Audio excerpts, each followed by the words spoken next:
it may value due to use। यहाँ पे क्या है कि यदि डेप्रिसिएशन जो है उसमें ग्रेजुअल का मतलब होता है सने सने, यानी कि यदि डेप्रिसिएशन चार्ज होगा तो डेप्रिसिएशन कभी एक बार में नहीं लगता, डेप्रिसिएशन धीरे धीरे चार्ज होता है, धीरे धीरे लगेगा। लेकिन यहाँ पे एक चीज़ समझने का है कि जैसा हम लोग समझते हैं कि यदि डेप्रिसिएशन हम लोग कार को यूज़ कर रहे हैं तो डेप्रिसिएशन चार्ज हो रहा है। लेकिन सपोज़ यदि हम किसी मोबाइल को ख़रीद के लाते हैं और उसको as it is seal pack घर में ही रख लेते हैं,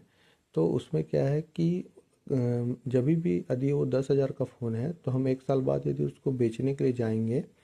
तो वो 10,000 में कभी नहीं बिकेगा, वो उससे कम में ही बिकेगा। तो यहाँ पे हमारे माइंड में ये आता है कि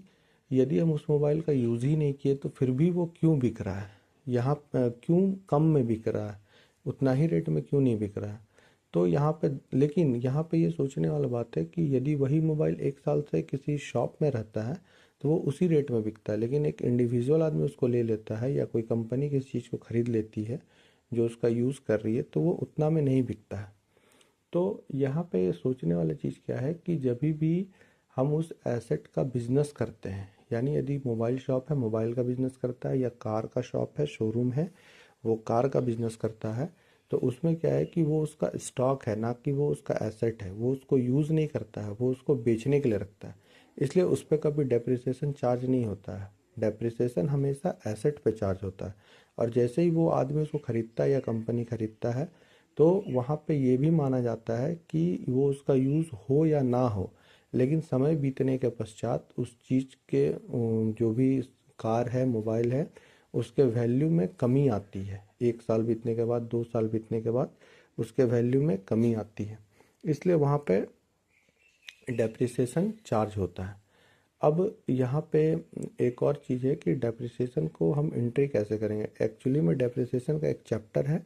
जब हम उसको पढ़ाएंगे डेप्रिसिएशन तो और अच्छे से डिफाइन करेंगे। लेकिन यहाँ पे बेसिकली जो 11th के बच्चे हैं उनके लिए ये चीज़ है कि डेप्रिसिएशन चार्ज कैसे होता है सिंपली। तो सिंपली कैसे चार्ज होता है उसका एंट्री ये होता है कि डेप्रिसिएशन जो वो हमारा खर्चा है, तो इसमें क्या होता है कि हम लोग एंट्री करते हैं, खर्चा का डेबिट बैलेंस होता है तो हम लोग यहाँ पे लिखते हैं डेप्रिसिएशन